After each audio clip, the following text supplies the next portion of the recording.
গাজীপুরের জয়দেবপুরের ৭ যুবককে জঙ্গি সাজিয়ে হত্যার অভিযোগে সাবেক আইজিপি জাবেদ পাটোয়ারি সহ ৫ পুলিশ কর্মকর্তার বিরুদ্ধে গ্রেপ্তারি পরোয়ানা জারি হয়েছে। সকালে আন্তর্জাতিক অপরাধ ট্রাইব্যুনাল ১ এই পরোয়ানা জারি করে। পরোয়ানাভুক্ত আসামিদের মধ্যে আরও আছেন সে সময়কার কাউন্টার টেরোরিজম ইউনিট সিটিটিসির প্রধান মনিরুল ইসলাম। প্রসিকিউশন জানায় ২০১৬ সালে জঙ্গি সাজিয়ে হত্যা করা ৭ জনের মধ্যে এক মাদ্রাসা ছাত্রের বাবা অভিযোগ করেন। এ বিষয়ে তদন্ত করে ট্রাইব্যুনালের তদন্ত দল। দেশের বিভিন্ন জায়গা থেকে ৭ ইসলামী ভাবাপন্ন ছাত্রকে ধরে গাজীপুর সদরের পাতারটেক এলাকার একটি বাড়ির দোতলায় ২ মাস আটকে রাখা হয়। পরে ৮ অক্টোবর তাদের হত্যা করা হয়। এতে অংশ নেয় সিটিটিসি, র্যাব, সোয়াট এবং পুলিশের সদস্যরা। যে সকল জায়গা থেকে এই যুবকদেরকে বেআইনিভাবে আটক করা হয়েছিল সেখানে এবং যেখানে অপারেশনটা চালানো হয়েছে সেখানের পুলিশ কর্মকর্তাবৃন্দকে এখানে আসামি করা হয়েছে।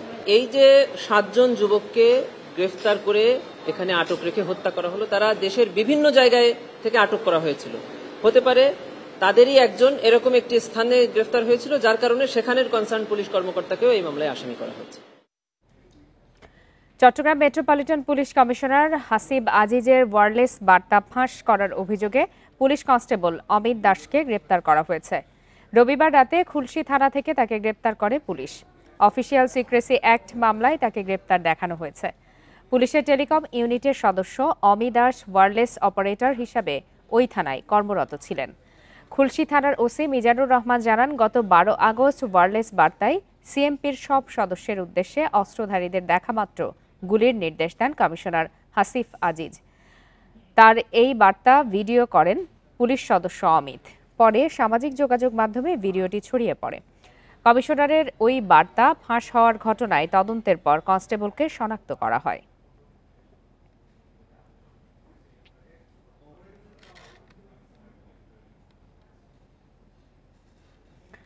ঝিনাইদহ ২ আসনের সাবেক সংসদ সদস্য ও জেলা আওয়ামী লীগ সভাপতি শফিকুল ইসলাম অপুকে গ্রেপ্তার করেছে পুলিশ।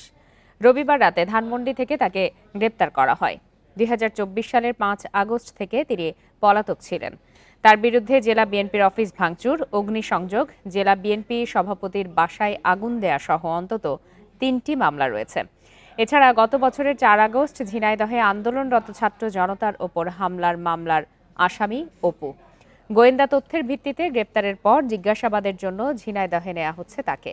২০০৮ সালের ৯ম জাতীয় সংসদ নির্বাচনে আওয়ামী লীগের প্রার্থী হিসাবে ঝিনাইদহ ২ আসন থেকে নির্বাচিত হন শফিকুল ইসলাম অপু।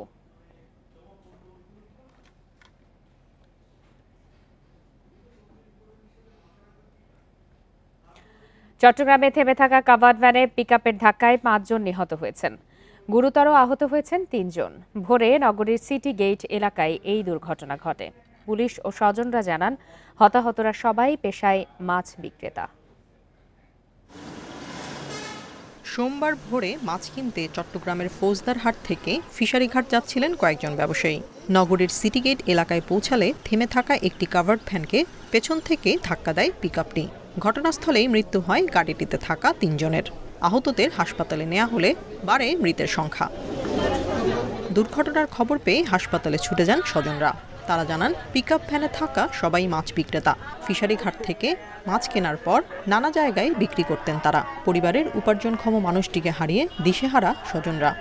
ড্রাইভার ঘুমাচ্ছিল, এই ঘুমার গাড়ি কভার ভ্যান দাঁড়ানো ছিল গ্লাসগোর সামনে আর কি, ফোর্সা এসে কভার ভ্যানের সাথে মারে দিছে। ওনারা আমাদের থেকে আলাদা হয়ে ওনারা আসছে যে মাসের জন্য। ওরা সবাই ব্যবসায়ী, ওনারা যত আসছে সিটিঘাট ধরুন যেহেতু আসছে। আমরা সবাই ঘুমাইছিলাম, ঘুমানোর পর আমি ৫টা বাজে শুনি আমার ভাই নাই, এতটুকু। এখানে এসে দেখি আমার ভাইয়ের লাশ।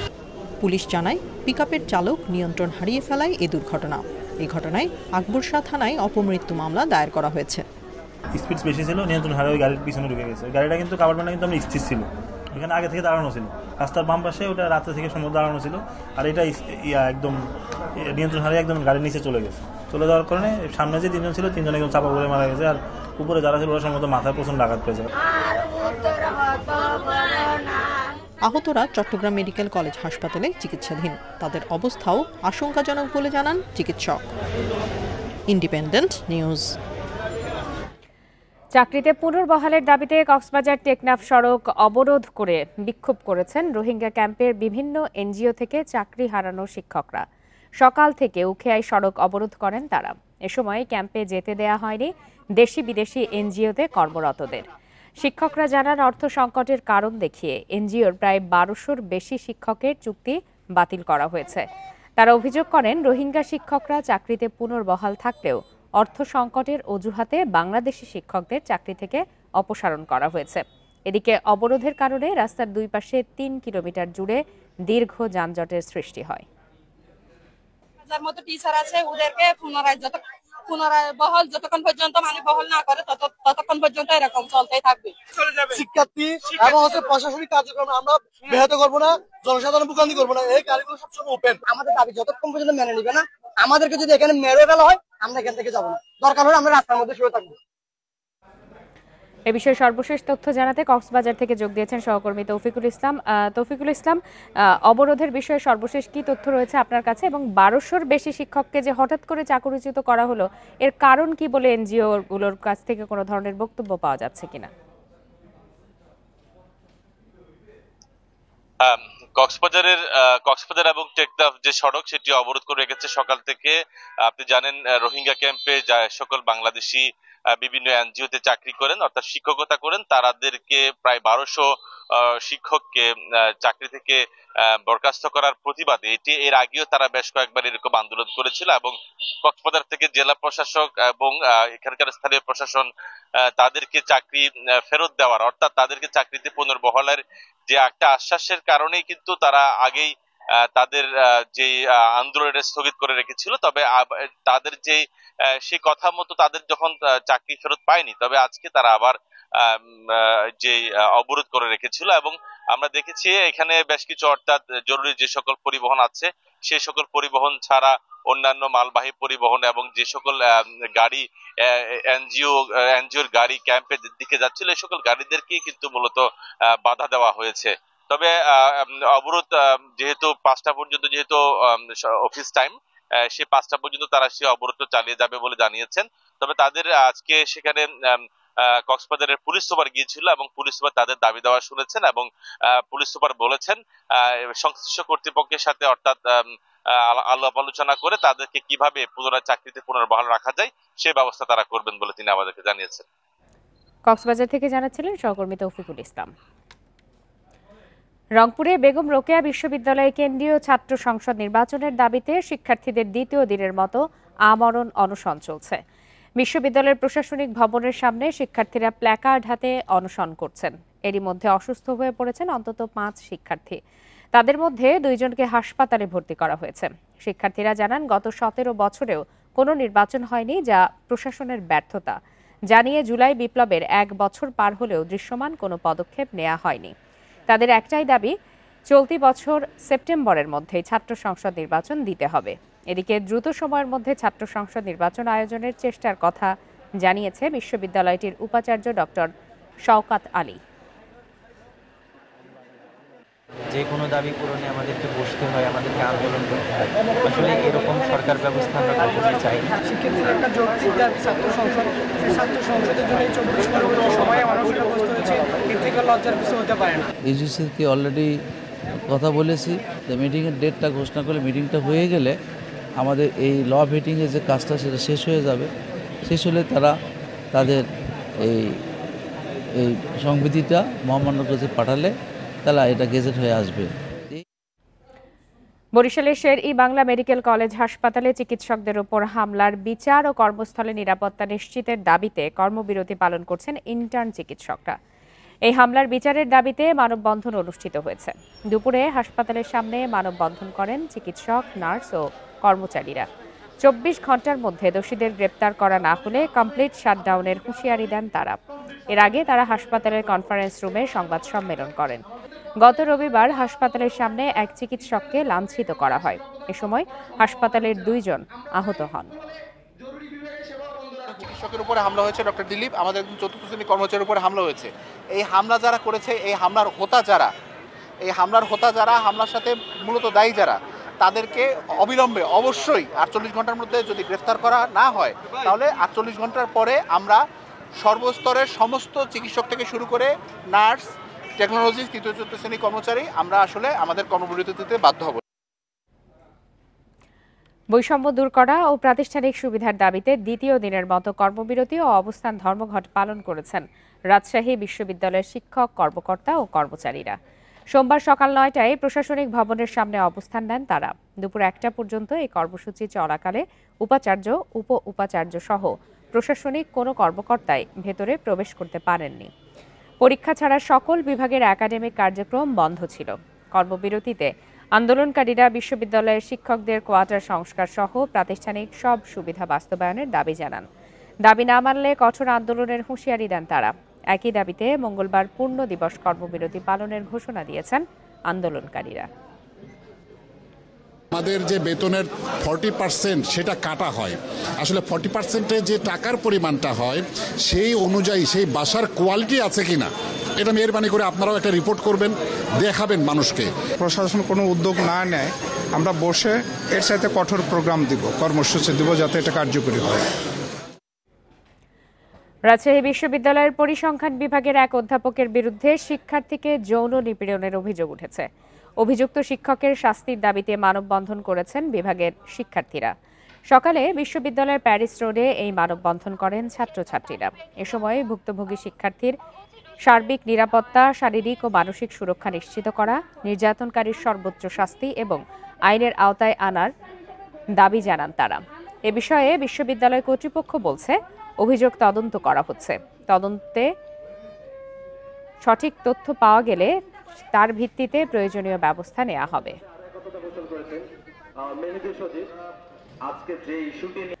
আমন রোপণের মৌসুমে সারের দাম বেড়েছে। বাড়তি দামে সার কেনায় বাড়ছে উৎপাদন খরচ। কৃষকদের অভিযোগ, কৃত্রিম সংকট দেখিয়ে প্রতিবার সারের দাম বাড়ায় সিন্ডিকেট। তবে পর্যাপ্ত মজুদ আছে দাবি করে সংকট তৈরিতে জড়িতদের বিরুদ্ধে ব্যবস্থা নেওয়ার কথা জানিয়েছে কৃষি বিভাগ। আমন আবাদে বিঘা প্রতি গড়ে 12 থেকে 14,000 টাকা খরচ হতো যশোরের কৃষকদের। এবার সারের দাম বাড়ায় আরও 3 থেকে 4,000 টাকা গুনতে হচ্ছে কৃষকদের। কৃষকরা বলছেন, কোনো কারণ ছাড়াই সারের দাম কেজিতে 2 থেকে 8 টাকা পর্যন্ত বেড়েছে। ফসল আবাদের খরচ বাড়ায় চিন্তা বাড়ছে তাদের। ইউরিয়া সারে কেজিতে 2 টাকা বেড়ে গেছে, আর টিএসপিতে 7-8 টাকা বেড়ে গেছে, এরকম পটাশের আমার 2-3 টাকা বেড়ে গেছে। টিএসপি সারের 50 কেজির বস্তার সরকারি মূল্য 1350 টাকা হলেও চুয়াডাঙ্গার কৃষকদের তা কিনতে হচ্ছে 1600 থেকে 1700 টাকায়। একই অবস্থা হবিগঞ্জ ও ঠাকুরগাঁওয়ের কৃষকদের। ডিলার পয়েন্ট থেকে চাহিদা অনুযায়ী সার না দেয় বাধ্য হয়ে খুচরা ব্যবসায়ীদের কাছ থেকে বেশি দামে কিনতে হচ্ছে তাদের। সাধারণ দোকান দিয়ে নিলে পরে একটুক্ষণ দাম বেশি নিচ্ছে, কিন্তু পাওয়া যাচ্ছে 20 কেজি 25 কেজি বেশি কারো সার দেয় না। তো এই সারে কোনো সময় তো আবার ঘরে তোলা যাবে না। কৃষকরা বলছেন, সিন্ডিকেটের কারণেই প্রতি মৌসুমে সারের দাম বাড়ে। বাজারে নজরদারি না থাকায় অসাধু ব্যবসায়ীরা সুযোগ নিচ্ছে বলে অভিযোগ তাদের। চাষিদের মাধ্যমে উত্তোলন করে তারা ব্যবসা প্রতিষ্ঠানে নিয়ে যে ওখান থেকে অতিরিক্ত দামে বিক্রি করে। সরকারি রেটের থেকে 500-700 টাকা করে বেশি দিলে অ্যাভেলেবল সার। তবে সারের পর্যাপ্ত মজুদ আছে জানিয়ে বাজার ঠিক রাখতে অভিযান চালানোর কথা জানিয়েছেন কৃষি কর্মকর্তারা। অরিড হওয়ার জন্য আমি নিষেধ করছি যে প্রত্যেক মাসের সার আলাদাভাবে বিভাজন দেওয়া আছে এবং সেই সার প্রত্যেক মাসের শুরু হওয়ার আগেই আমরা বরাদ্দ দিয়ে থাকি। কিছু অসাধু ব্যবসায়ী যে অতি উচ্চ মূল্যে সার বিক্রি করার পায়তারা বা চেষ্টা করছি, সেক্ষেত্রে আমরা মোবাইল কোড সহ এবং রাসায়নিক সার জব্দ করার জন্য আমরা ইতিমধ্যে 4টির মতো মোবাইল কোড করেছি। এবং এই উৎপাদন খরচ ও বাজার পরিস্থিতির সমন্বয় না হলে ফসল আবাদ করে লাভের বদলে লোকসানের মুখে পড়ার আশঙ্কা কৃষকদের। Tania Nasrin, independent news. নানা কর্মসূচিতে বিভিন্ন জেলায় জাতীয় মৎস্য সপ্তাহ পালিত হয়েছে। চাঁদপুরে বর্ণাঢ্য র্যালি ও আলোচনা সভা অনুষ্ঠিত হয়। উপজেলা চত্বরের পুকুরে মাছের পোনা অবমুক্ত করা হয়। পটুয়াখালীতে সকাল 10টায় উপজেলা পরিষদ চত্বর থেকে একটি র্যালি বের করা হয়। পরে উপজেলা পরিষদের পুকুরে বিভিন্ন প্রজাতির মাছের পোনা অবমুক্ত করা হয়। এ সময় বক্তারা মৎস্য সম্পদ উন্নয়ন ও সংরক্ষণে জনগণকে আরও সচেতন হওয়ার আহ্বান জানান। গাজীপুরে জাতীয় মৎস্য পদক দেয়া হয় 3 জনকে। পরে ভাওয়াল রাজদিঘিতে মাছের পোনা অবমুক্ত করেন প্রশাসনের কর্মকর্তারা। সিলেটে সরকারি জলাশয়, দিঘিগুলো দ্রুত দখলমুক্ত করার দাবি জানানো হয়। নানা কর্মসূচিতে জাতীয় মৎস্য সপ্তাহ পালিত হয় নাটোর, লক্ষ্মীপুর, ঝালকাঠি, কুয়াকাটা, গোপালগঞ্জ, ফরিদপুর, ঝিনাইদহ, মাগুরা, খাগড়াছড়ি ও হিলিসহ বিভিন্ন স্থানে। মৎস্য সপ্তাহটা কি জন্য করা হচ্ছে? জনগণকে সচেতন করার জন্য, মাছ উৎপাদনে উদ্বুদ্ধ করার জন্য। দেশি মাছ যাতে আমাদের উৎপাদন বৃদ্ধি পায় সেজন্য আমরা দেশীয় প্রজাতির রুই, কাতল, মৃগেল মাছে আমরা 40 কেজি পোনা এখানে ছেড়েছি, জাস্ট টোকেন হিসাবে আর কি। আমাদের নতুন করে পদ্মার পানি না বাড়লেও কুষ্টিয়ার 2 ইউনিয়নের মানুষ এখনও পানিবন্দী। ঘরবাড়ির সঙ্গে তলিয়ে আছে চলাচলের রাস্তা ও বিপুল পরিমাণ ফসলি জমি। এদিকে এখনও ত্রাণ সহায়তা না পাওয়ার অভিযোগ পানিবন্দী মানুষের। দিন 10 আগে পানি বাড়তে শুরু করে পদ্মায়, তলিয়ে যায় কুষ্টিয়ার নদী তীরের অনেক এলাকা। নতুন করে পানি না বাড়লেও এখনও পানিবন্দী সীমান্তবর্তী উপজেলা দৌলতপুরের চিলমারি ও রামকৃষ্ণপুর ইউনিয়নের বেশিরভাগ এলাকা। দিন গড়ানোর সঙ্গে দুর্ভোগ বেড়েছে মানুষের, বিপদে প্রাণীকুলো, হুমকির মুখে রয়েছে বেড়িবাঁধ। পানি হয়েছে এই জন্য আমার সবসময় ভয় লাগছে, আমরা কিভাবে থাকবো, কিভাবে চলবো। বন্যার সমস্যা, আমাদের পুকুরে মাছ ভাইসে গেছে, আরও অনেক অনেক জায়গা তো ডুবে গেছে, অনেক সমস্যা, গরু বাছুর নিয়ে কেউ জায়গায় জায়গায় চলে যাচ্ছে। অভিযোগ আছে পানিবন্দী এলাকায় ত্রাণ সহায়তা পৌঁছায়নি, যদিও পানিবন্দী মানুষের পাশে থাকার কথা জানিয়েছে প্রশাসন। এখন পর্যন্ত আমরা কোনো সাহায্য সহযোগিতা পাই নাই সরকারের কাছ থেকে। আমরা ইনস্ট্যান্ট কিছু খাবার, শুকনা খাবার বা মানুষের দিন চালানোর জন্য যে খাবারগুলোর প্রয়োজন সেই খাবারগুলো আমরা সাথে এনেছি এবং বিভিন্ন ব্যক্তিদের, বিভিন্ন পরিবারকে সেটা আমরা সরবরাহ করছি। এছাড়াও তাদের যদি ঘরবাড়ি ভেঙে যায়, পরবর্তীতে আমাদের ঊর্ধ্বতন কর্তৃপক্ষ, জেলা প্রশাসক স্যারকে জানানো হয়েছে। পানি উন্নয়ন বোর্ড বলছে ঝুঁকিপূর্ণ সব বাঁধ এলাকায় সতর্কতামূলক ব্যবস্থা নেওয়া হয়েছে। পানি বৃদ্ধি পাচ্ছে, এর জন্য আমরা সজাগ আছি। আমাদের পানি উন্নয়ন বোর্ডের পক্ষ থেকে সব জায়গায় আমাদের যে কর্মকর্তা কর্মচারীরা আছেন তারা নজরদারিতে রাখছেন এবং যেখানে তাৎক্ষণিকভাবে কোনো ভাঙনের সৃষ্টি হলে আমরা জিও ব্যাগ এবং টিউব দিয়ে সেই ভাঙন প্রতিরোধের ব্যবস্থা গ্রহণ করব। দৌলতপুর উপজেলার রামকৃষ্ণপুর ও চিলমারি ইউনিয়নের প্রায় 20,000 পরিবারের 1.5 লক্ষ মানুষ এখনও পানিবন্দী। Independent News. সাভারের আশুলিয়ায় সরকারি জমি দখল করে গড়ে ওঠা অবৈধ স্থাপনা উচ্ছেদ করেছে সড়ক ও জনপথ অধিদপ্তর। এ সময় শতাধিক স্থায়ী অস্থায়ী স্থাপনা উচ্ছেদ করা হয়। সকাল থেকে দুপুর পর্যন্ত আশুলিয়ার নবীনগর চন্দ্রা মহাসড়কের ডেন্ডাবর থেকে বাইপাইল পর্যন্ত এই অভিযান পরিচালনা করা হয়। সড়ক বিভাগ জানায়, দীর্ঘদিন ধরে সরকারি জায়গায় অবৈধভাবে স্থাপনা নির্মাণ করা হচ্ছিল। সকালে 3 কিলোমিটার এলাকায় অভিযানে শতাধিক স্থাপনা উচ্ছেদ করা হয়। সরকারি জায়গা দখলমুক্ত রাখতে নিয়মিত অভিযান পরিচালনা করা হবে বলেও জানিয়েছেন কর্মকর্তারা।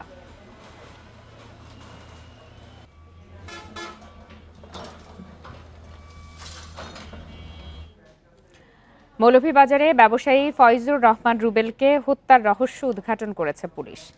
ছিনতাইয়ের উদ্দেশ্যে ক্রেতা সেজে রুবেলকে ছুরিকাঘাতে হত্যা করে জুয়েল মিয়া। দুপুরে মৌলভীবাজারের সংবাদ সম্মেলনে পুলিশ সুপার জানান, গত 7 আগস্ট সদরের শমশেরনগর রোডে নিজ দোকানে হত্যা করা হয় ব্যবসায়ী রুবেলকে। ঘটনার পর সিসিটিভি ফুটেজ দেখে হত্যাকারীকে শনাক্ত করে পুলিশ। পরে 17 আগস্ট শ্রীমঙ্গল থেকে অভিযুক্ত জুয়েলকে গ্রেপ্তার করা হয়। তার দেয়া তথ্যে উদ্ধার করা হয় হত্যায় ব্যবহৃত ছুরি, মাস্ক, জুতা ও রক্তমাখা নোট। পরে জিজ্ঞাসাবাদে জুয়েল জানায়, ছিনতাইয়ের উদ্দেশ্যে রুবেল মিয়াকে হত্যা করা হয়।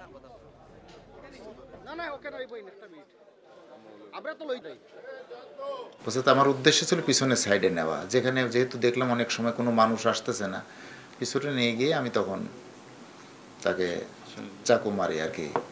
একটা মারার পর পরবর্তীতে আমি দেখি যে চিল্লাপাল্লা করতেছে, তখন আমি একেবারে তার মৃত্যু নিশ্চিত করে আসি আর কি। লক্ষ্মীপুরে নির্মাণাধীন ভবনের দেয়াল ধসে শাহিন আক্তার নামে এক মাদ্রাসা শিক্ষার্থী নিহত হয়েছে। সকালে সদর উপজেলার বাংগাখা ইউনিয়নের আমানুল্লাপুরে এই ঘটনা ঘটে। নিহত শাহিন আক্তার আয়েশা মাদ্রাসার 8ম শ্রেণীর শিক্ষার্থী ছিল। স্বজনরা জানায়, রবিবার সকালে মায়ের সাথে অভিমান করে ঘর থেকে বের হয় শাহিন। এরপর বিভিন্ন স্থানে খোঁজাখুঁজি করেও তাকে পাওয়া যায়নি। পরে সোমবার সকালে চাচা ওসমান গনির নির্মাণাধীন ভবনের দেয়ালের নিচে চাপা পড়ে থাকতে দেখে পুলিশকে খবর দেয়া হয়। পুলিশ ঘটনাস্থলে গিয়ে মরদেহ উদ্ধার করে, তবে কখন দেয়াল চাপা পড়ে তা নিশ্চিত করা যায়নি। এ বিষয়ে তদন্ত করে আইনগত ব্যবস্থা নেওয়া হবে বলে জানিয়েছে পুলিশ।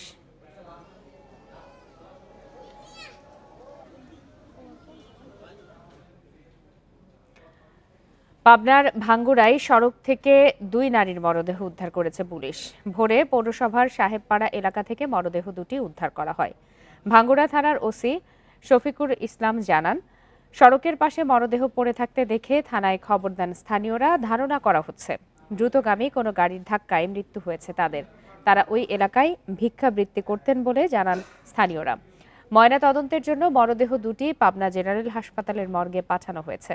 সেই সঙ্গে তাদের পরিচয় শনাক্তের চেষ্টা চলছে বলেও জানায় পুলিশ।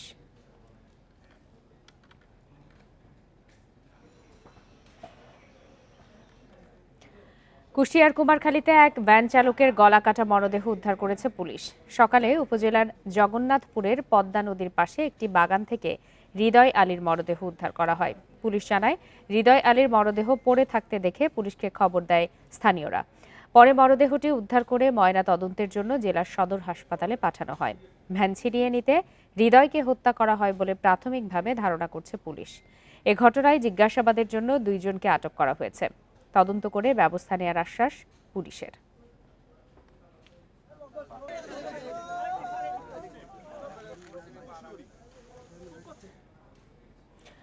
নরসিংদীর 5 মোড়ে বিএনপির 2 পক্ষের মধ্যে সংঘর্ষে গুলিবিদ্ধ সহ আহত অন্তত 5 জন। এ ঘটনায় পুলিশের গাড়িতে হাতবোমা নিক্ষেপের ঘটনা ঘটে। পুলিশ ও স্থানীয়রা জানায়, আধিপত্য বিস্তার, চাঁদাবাজি ও সিএনজি স্টেশন দখল নিয়ে গত বছরের 5 আগস্টের পর থেকে বিরোধ শুরু হয় ইউনিয়ন বিএনপির সহসভাপতি লালু মিয়া ও বিএনপির কর্মী মোসাদ্দেক হোসেনের মধ্যে। এরই জেরে রবিবার রাতে স্থানীয় পাকিজা গ্রুপের ঝুট নিয়ে মোসাদ্দেকের এক কর্মীর ওপর হামলা চালায় লালু মেম্বারের লোকজন। এতে উভয় পক্ষের লোকজন দফায় দফায় সংঘর্ষে জড়ায়। একাধিক ককটেল বিস্ফোরণের ঘটনা ঘটে। খবর পেয়ে ঘটনাস্থলে গিয়ে পরিস্থিতি নিয়ন্ত্রণে আনে পুলিশ। সন্ত্রাসী গ্রুপ যেভাবে হোক, যারাই হোক, এটা সুষ্ঠু তদন্ত করে এর ব্যাপারে সঠিক পদক্ষেপ নেয়। বাইরেও মারলো, আমারও মারছে ভাই, বাইরে আইছে, তারপরে কোপ দিছে ভাই আমার হাতে, বোমা মারছে। ব্রাহ্মণবাড়িয়ায় সীমান্ত পথে চোরাচালানে আসছে কাঁচা মাংস। সম্প্রতি ধরা পড়েছে এমন একটি চালান। ধারণা করা হচ্ছে গরু চোরাচালান ঠেকাতে কড়াকড়ির কারণে কৌশল বদলে আনা হচ্ছে মাংস। ভারতের সঙ্গে ব্রাহ্মণবাড়িয়ার কসবা আখাউড়া ও বিজয়নগর উপজেলার সীমান্ত প্রায় 73 কিলোমিটার। নজরদারির পরও সীমান্তের বিভিন্ন অংশ দিয়ে থেমে নেই চোরাচালান। বাইরে দ্রুত করে বিএসএফ চলে আসবে। ভারতের সীমান্তরক্ষীদের কঠোর অবস্থানের কারণে গরু চোরাচালান কঠিন হয়ে পড়েছে। তাই এবার কৌশল বদলে গরুর পরিবর্তে আনা হচ্ছে মাংস। 3 আগস্ট আশুগঞ্জ টোল প্লাজার সামনে একটি ট্রাকে তল্লাশিতে ধরা পড়ে 2500 কেজি মাংসের একটি চালান। পুলিশ জানায়, সীমান্ত দিয়ে অবৈধভাবে আনা ভারতীয় এসব মাংস খোলা ট্রাকে নিয়ে যাওয়া হচ্ছিল ঢাকার বিভিন্ন হোটেল রেস্তোরাঁর জন্য। সঠিক কোনো কাগজপত্র নেই এবং কোনো প্রাণী সম্পদ কর্মকর্তার কোনো ধরনের সার্টিফিকেশন নেই যে এটা আসলে গরুর মাংস নাকি অন্য কোনো প্রাণীর মাংস। এগুলো তারা নিয়মিত ঢাকা সহ দেশের বিভিন্ন হোটেল রেস্টুরেন্টগুলোতে তারা সাপ্লাই দিয়ে থাকে। বিজিবির কর্মকর্তারা জানিয়েছেন, এবারই প্রথম তারা দেখলেন চোরাচালানে এসেছে কাঁচা মাংস। চোরা কারবার ঠেকাতে টহল বাড়ানোর কথা জানিয়েছেন তারা। যে রুটে তৎপরতা বেশি দেখে তারা অন্য রুটটা ব্যবহার করার চেষ্টা করে। সেক্ষেত্রে বিজিবিও তৎপরতা বৃদ্ধি করে এবং আমরা আমাদের নিজেদের কৌশল পরিবর্তন করছি তাদের সঙ্গে, যার ফলে বর্তমানে আমাদের বর্ডার এরিয়া দিয়ে গত 6 মাসে 4,37,00,000 টাকার উপরে মাদকদ্রব্য ধরা হয়েছে। আশুগঞ্জ সীমান্ত দিয়ে অবৈধভাবে আনা মাংসের চালানের সঙ্গে ধরা পড়ে 2 চোরা কারবারি। Independent News. ঠিকাদার লাপাত্তা হওয়ায় 2 মাস ধরে বন্ধ চাঁদপুর আধুনিক নৌ টার্মিনাল নির্মাণ কাজ। 2 বছর মেয়াদী এই প্রকল্পের কাজ শেষ হয়েছে মাত্র 30%। এতে যাত্রীদের নিরাপত্তা ও আধুনিক মানের সেবা সুনিশ্চিতে দেরি হচ্ছে। বিআইডব্লিউটিএ বলছে, 2024 সালের অক্টোবর মাসে বিশ্বব্যাংক ও পরামর্শক প্রতিষ্ঠানের পরামর্শ অনুযায়ী বিকল্প পদ্ধতি ব্যবহার করে পাইলিংয়ের কাজ শুরু করা হয়। তবে পাইলিংয়ের কাজ শেষ হলেও নির্দিষ্ট সময়ে শেষ হয়নি টার্মিনালের নির্মাণ কাজ। ইতোমধ্যে সংশ্লিষ্ট মন্ত্রণালয়ে যোগাযোগ করে কাজটি দ্রুত চালু করার চেষ্টা চলছে বলে জানান জেলা প্রশাসক। 2016 সালের 10 নভেম্বর একনেকে অনুমোদন পায় চাঁদপুর আধুনিক নৌ টার্মিনাল নির্মাণ প্রকল্প। প্রকল্পটির ব্যয় প্রায় 67 কোটি টাকা ধরা হয়। তবে বর্তমানে তা বেড়ে দাঁড়িয়েছে 93,43,54,000-এ। আমি ইতিমধ্যে মন্ত্রণালয়ের সাথে কথা বলেছি, তারা জানিয়েছে যে এই টেন্ডারটা হয় তারা রিটেন্ডার করে নতুন কোনো ঠিকাদার নির্বাচন করবে, অথবা যদি এই ঠিকাদারদের সাথে তারা যোগাযোগ করার চেষ্টা করছে, সে যদি দেশে আসে তার লোকজনদেরকে যেন সে কাজটা দ্রুত করতে পারে। জাহাঙ্গীরনগর বিশ্ববিদ্যালয়ে নানা আয়োজনে পালিত হয়েছে নাট্যাচার্য সেলিম আলদিনের ৭৬তম জন্মবার্ষিকী। সকালে বিশ্ববিদ্যালয়ের পুরাতন কলা ভবন থেকে নাটক ও নাট্যতত্ত্ব বিভাগের আয়োজনে বের হয় র্যালি। পরে তার সমাধিতে ফুল দিয়ে শ্রদ্ধা নিবেদন করা হয়। এর আগে আলোকচিত্র প্রদর্শনী ও সেলিম আলদিনের নাটকের গান পরিবেশন করেন শিক্ষার্থীরা। এছাড়াও আয়োজন করা হয় দিনব্যাপী নানা অনুষ্ঠানের। ১৯৪৯ সালের ১৮ই আগস্ট ফেনীর সোনাগাজী উপজেলার সেনেরখিল গ্রামে জন্মগ্রহণ করেন গুণী এই নাট্য ব্যক্তিত্ব। ১৯৭৪ সালে জাহাঙ্গীরনগর বিশ্ববিদ্যালয়ের বাংলা বিভাগের প্রভাষক হিসাবে যোগদান করেন তিনি। পরে তার হাত ধরেই চালু হয় নাটক ও নাট্যতত্ত্ব বিভাগ।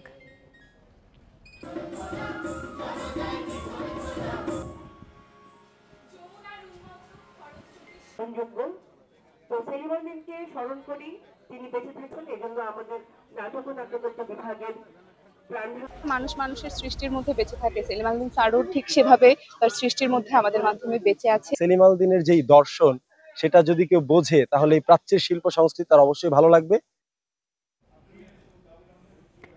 কেরানীগঞ্জের সৎ ছেলে হত্যার ঘটনায় আজহারুল সর্দার এবং ফরিদপুরের ভাঙ্গায় বিলের ভেতর বস্তাবন্দি লাশ উদ্ধারের ঘটনায় প্রধান আসামি জহুরুল মুন্সি ওরফে সুলতান জহিরকে গ্রেপ্তার করেছে র্যাব। সকালে রাজধানীর কারওয়ান বাজার মিডিয়া সেন্টারে এই তথ্য জানায় র্যাব ১০ অধিনায়ক মোহাম্মদ কামরুজ্জামান। ব্রিফিংয়ে জানানো হয়, প্রতিশোধ নিতে কেরানীগঞ্জে নিহত রকিবুল সর্দারকে অপহরণ করে তার মায়ের সাবেক স্বামী আজহারুল সর্দার তার মাকে আবারও তার সাথে সংসার করতে চাপ দেয়, কিন্তু তার মা রাজি না হওয়ায় রকিবুল হত্যা করে সৎ পিতা আজহারুল সর্দার।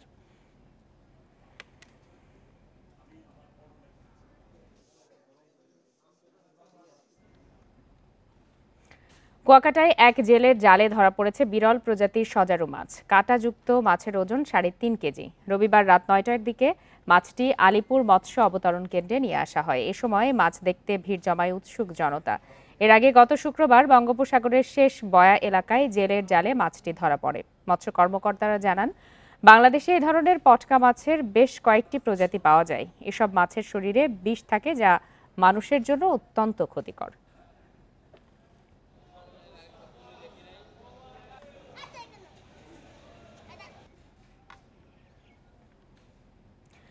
শ্রীপুরের শ্রীবর্দী উপজেলার বৈশাবিলে পদ্ম ফুলের সমারোহ ছড়িয়ে দিচ্ছে মুগ্ধতা। দূর দূরান্ত থেকে ছুটে আসছেন দর্শনার্থীরা। স্থানীয়রা বলছেন, বিভিন্ন স্থানে খাল জলাশয় ভরাটের কারণে হারিয়ে যাচ্ছে এমন প্রাকৃতিক সৌন্দর্য। হুমকির মুখে বৈশাবিলও। রাশি রাশি পদ্ম ফুলে ছেয়ে গেছে বৈশাবিল। বর্ষার থই থই পানিতে ভেসে থাকা ফুলের কারণে বিলটি যেন রূপ নিয়েছে শিল্পীর অনবদ্য ক্যানভাসে। পদ্মফুলের সৌন্দর্যে প্রতিদিনই ছুটে আসছেন শত শত মানুষ। নৌকায় ঘুরছে স্বজন বন্ধুদের নিয়ে, মুঠোফোনে বন্দি করছেন চোখ জোড়ানো দৃশ্য।